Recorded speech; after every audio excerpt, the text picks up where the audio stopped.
Monty here in the Bay Area with an unboxing. This is take 2. At least this time. Look, the first time I did it, I couldn't unlock the box. So you've missed the bad outtakes. I wanted to respond to some listener email, some viewer email, and also unbox this. I might start unboxing this. So this is some stuff from the UK. I liked some of the blood letters, but I thought they deserved a bit more oomph. So I don't know how they'll be viewable here, but I might try them. What I'm going to do, be very careful. I'll put them down here. Try to avoid any cats on the table. But yeah, these are Fred Reed's. They're blood letters, they're winged blood letters, which is not particular. There's a standard bearer in here, maybe not. But I just wanted to do a little unboxing and then do a little viewer email. And I should probably show the back of some of these. These are beautiful miniatures.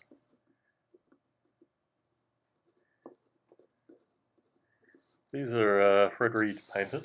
I think Fred's still painting. He was part of some controversy where some guy who basically spent months learning to paint with him entered some tournament and won the tournament and also got Best Painted Army. And they were like, oh no, Fred Reed painted those miniatures. In actual fact, he'd just been studying under Fred Reed and learnt all Fred Reed's amazing. So I wonder if I can just put some good light on them because they look pretty crappy under this light. Apologies, folks. So I'm going to be reading some of the email. Let's see if I can video. Let's see if we can on. So let's see if this improves. Not really. Not really. Oh, that kind of improves it. Look at that. Let me just move my little roving camera underneath. Maybe above. Get the full effect.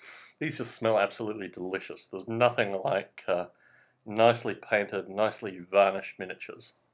Absolutely delicious. So anyway, 2 bits of viewer email. The first I wanted to talk to was a guy, I think his name's Duncan. Let me just see where this dude is. Here we are. Duncan Beach is the dude's name. So Duncan didn't take too kindly. Let's see if I move this. Ah, that makes all the difference. Okay. Duncan didn't take too kindly to the fact that I received the Tunnels and Trolls preview stuff after recording, 2 YouTube videos pretty heavily criticising what was going on with Tunnels and Trolls. Duncan, my aim with regards to recording these videos is really to help people out who are about to do Kickstarters. I didn't really say that, but I've had a long-standing rule set that I've wanted to put out in a Kickstarter, and I've looked very critically about how Kickstarters are operated, or various role-playing games. And really Tunnels and Trolls, and as I noted, I think in one of the videos, the Robotech game, are 2 standout bad examples, but there have been a lot of good examples. And through doing the Tunnels and Trolls video, I was able to get the Tunnels and Trolls guys to actually release a PDF version of the old version of Tunnels and Trolls, so at least everyone could get a version of Tunnels and Trolls, even if it wasn't a paper version.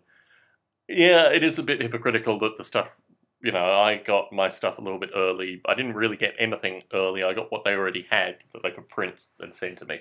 Yeah, that sucks, and I'm sorry. And it kind of, this is why I basically announced that was the case. It does slightly go against my ethical views with regards to these things, but I just wanted to put it out. And honestly, I do believe that the Tunnels and Trolls folk are going to get the stuff released. So I did want to just put that out there, but I thought it was worthy of a video. I have a friend who contacted me who's about to put a Kickstarter out for his role-playing game, and he's learnt from it. And the learning points that I'd like to put out to the community are that you should have the rules up front.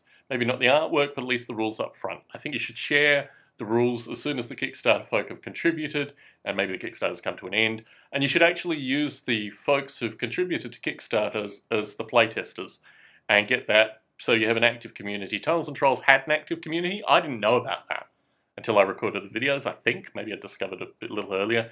But there was nowhere through the Kickstarter, or maybe I just didn't see it. I mean, that's another possibility, associated with the Tunnels and Trolls community. So, long story short, yes, I agree I'm a sellout, and I'm sorry for that. And yes, I agree that I was very critical. I wouldn't say I was a whiner. My aim was actually to get the Tunnels and Trolls stuff in a better position and actually a degree of accountability, which thankfully my review offered. So that's why I did it. And yeah, I'm sorry you feel the way you do, but I think in general I've helped everyone who was part of that Kickstarter, and that was my aim. So yeah, I got a few things a little early. But anyway.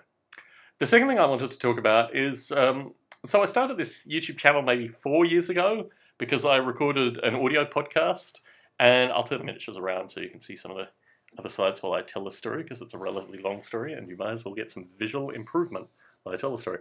And honestly, I can't really remember much about it. It's kind of a repressed memory. What I will say is there was the sponsor of that podcast who basically, through a series of emails and some bizarreness, I mean, I chose to leave. I chose to leave the podcast. But I left the podcast because I thought this fellow, who I will call Mr. Jekyll, for benefit of anonymity, as you will hear, no doubt, through the discussion of this. Yeah, I just thought it was just completely outlandish. I'd never heard of a sponsor having the degree of editorial control that he had, and quite frankly, because the rules that I was critical of were also, ad buyers in his then magazine at the time, I thought it was ridiculous. Like, the reason I record these is to give an honest account, and to give an account of rules that I paid money for. That's why I didn't, or probably won't, give a review of Tunnels and Trolls going forward, because they did actually send me stuff early. It's stuff I would have received anyway. So when I receive everything, then maybe I will still do a review. But I do appreciate folks like Duncan's concern. Anyway, Martin has continued. So this was part of like two separate audio podcasts that this Mr. Jekyll contributed to. He both provided content and also was a sponsor. So, I've seen what happened was, out of all the parties actually, I was the one who, probably the only one who actually paid money for the magazine. I had a 2-year subscription, I think, for the magazine, and that was supposed to give me, I think, 12 issues in 2 years. After 2 years, I'd received 5 copies of the magazine, 5 issues. So he was very far behind associated with actually producing the magazine. When I left Las Vegas, I gave my subscription to a friend of mine because I wasn't interested in receiving any more stuff from this fellow. I've since, its magazine basically folded. He was appointed the editor of another magazine. I found it very extraordinary that, someone who had not, done particularly well, was given the editorial duties of another magazine. I guess my suspicion is just no one was actually willing to take the job. It was a bit like being president of the United States, I guess. Anyway, so yeah, he got the editorial duties of another magazine. I purchased 1 issue of that and just no interest in it. I probably should give it away. Anyway, so that was that story there. Didn't really follow much anymore, but Martin and I had been in correspondence. I sent Martin I think just a novella. I don't think I sent him a rule set. Maybe I did. Maybe I did send him a rule set. Anyway, so Martin and I had been in correspondence maybe 3-4 years ago, back when he was an active listener and contributor to that podcast that I was a part of. And he liked my style. He liked a lot of the eccentricities that I put in there, and I guess my interest with free rules as well. Although I don't really think I talk that much about free rules, but historically I've been a big supporter of free rules and open source rules. And I hosted a series of rules, which were like 7 different sets of rules for a number of years, until the fellow who created the rule set said, look, I'd like to retire these rules, and at that point I retired the rules. But yeah, a big proponent for open source rules, free rule sets, minimal cost rule sets, this kind of stuff. And also, my background interest in this, and I should really show some of this stuff, because I've actually, in the new house, I have the luxury of space, not just Space Marines, and yeah, I should really show some of this stuff associated with the rules that I wrote in my early to mid-teens. Because that was really the thing that got me into all of this. I mean, I write computer software now, but these games were an ability to create, realistic environments, which is represented in the software that I wrote after the fact as well. So anyway, come through the present. Martin and I have been in correspondence on and off for the past, like I said, 4 or 5 years. Martin sent me some squats a while back. I think I have that in my NSA name YouTube channel. I don't think I put them up here. I might have, but it's associated with my NSA name YouTube channel. And yeah, I've just been in contact with Martin. So last week he contacted me and indicated that Mr. Jekyll, after 4 years, had his rules out. He has a rules book out. I think it's selling for £35 or something like that. £30 perhaps on Amazon. I originally, I mean, this is the time frame when he first announced the rule set. I had originally pre-ordered them on Amazon. I cancelled that pre-order, thankfully, after all the nonsense fell through. But yeah, I mean, I was, you know, it's funny who you make as enemies, because in this case, I was someone who was, you know, relatively friendly with the guy up until the point that he had this whole heavy-handed thing associated with the rules review that I did, which I'm actually doing a revised rules review of that, just as a satire.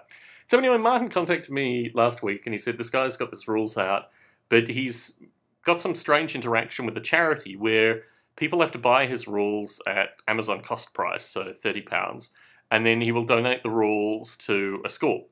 Now, I don't know. I mean, back when I lived in the UK, which is 10 years ago now, I had some strong connection with Games Workshop associated with their school program. In fact, I thought it was a blueprint for a series of programs. And I thought it was really interesting the way Games Workshop had set up means of getting into schools. Now, obviously, it was associated with Games Workshop's rule set, and I'm not sure whether that's still maintained.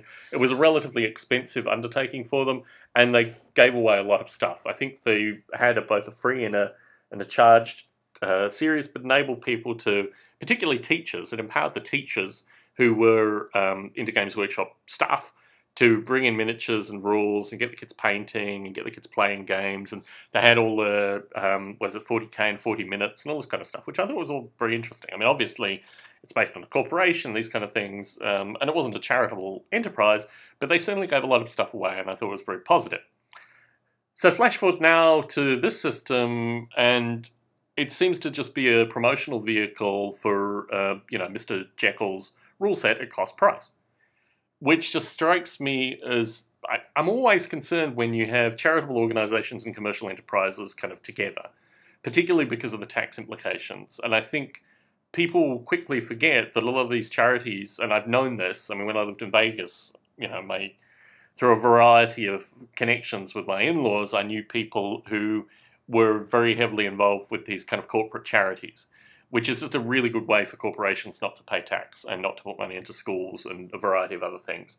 And I'm really quite skeptical. I mean, irrespective of how good the charity is and the service work that it does, it's going to be a subset of as good as roads, schools, in this country, a lesser extent, hospitals, but all these kind of things where, you know, tax money normally goes. And if you're siphoning tax money out of one area into another area, then, you know, so I relatively, although I give a lot of charitable donations to just get rid of junk, basically, yeah, I have strong concerns associated with charities that collect for one area because basically they're just draining funds from other areas.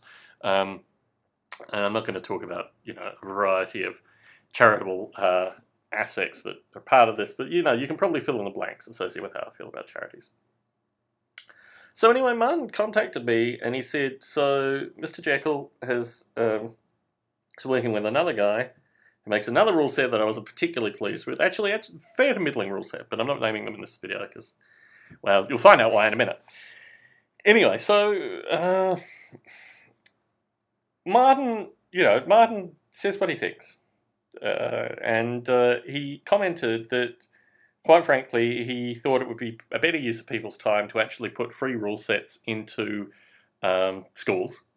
And he had some, I don't even really think what he said was particularly derogatory. He just thought that, you know, this Mr. Jekyll was using it as a kind of self-promotional outlet and not really talking about something which could be a far broader charitable experience, which is actually, you know, well, I mean, I think Games Workshop is basically the gold standard, or at least was the gold standard a decade ago. I've not looked at other means since, but I mean, the best thing, particularly for UK games clubs to do, is that make sure all their people are background checked, sexual offender register and other things, arrest records, this kind of stuff.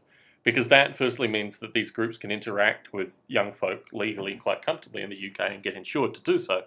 But also, that you have circumstances where you're introducing young folk to war games in a comfortable and friendly environment. And then the next step is actually approaching teachers, and you've got to basically provide resources. You don't just provide a single rule set, you actually provide end-to-end resources, and I think Games Workshop were very good at what they did with this.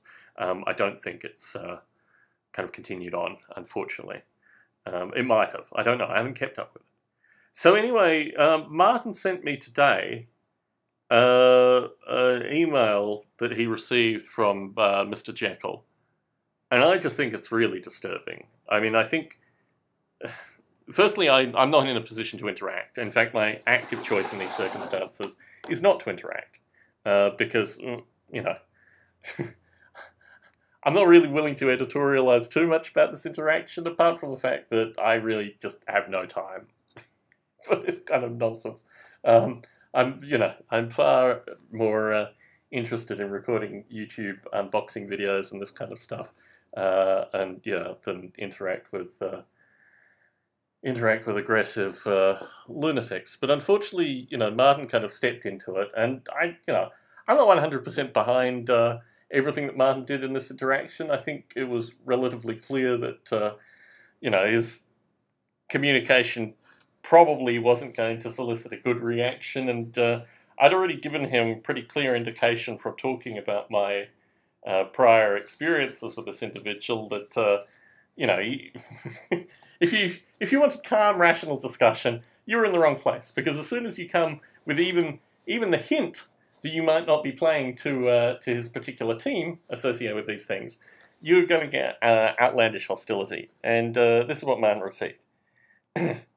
So, having commented on another guy's, well, actually one of the other podcasts where I was a participant webpage associated with how Martin thought that this was a little bit untoward, and that basically these, paying $30 cost price, well, actually Amazon retail for a rule set just so it could be promoted in schools without, might I add, what appears to be the necessary additional elements, i.e.,